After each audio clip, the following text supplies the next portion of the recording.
नमस्कार. डिसेंबर 2024मध्ये आपण या प्लॉटची सुरुवात केली होती, विषमुक्त भाजीपाला. त्यामध्ये आता एक 14 प्रकारचे भाज्या आहेत. त्यामध्ये काही पालेभाज्या आणि काही फळभाज्या आहेत. त्यासोबत आपण ऊसाची पण लागवड केलेली आहे. काही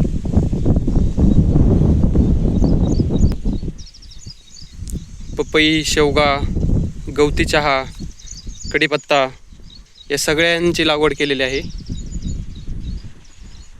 आणि कोळ्याची पण लागवड केलेली आहे. कोळ्याचा विचार केला तर शरीरशुद्धीसाठी एक सगळ्यात उत्तम कोळ्याचा ज्यूस असतो.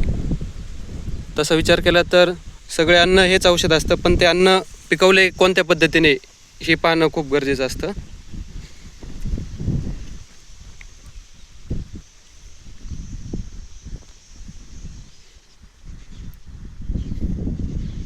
प्रत्येक शेतकऱ्याने कमीत कमी स्वतःच्या कुटुंबापुरता तरी विषमुक्त भाजी पिकवला पाहिजे. त्यासाठी काही मार्गदर्शन किंवा काही बियाण्याची आवश्यकता असेल तर आमच्याशी संपर्क करा. धन्यवाद.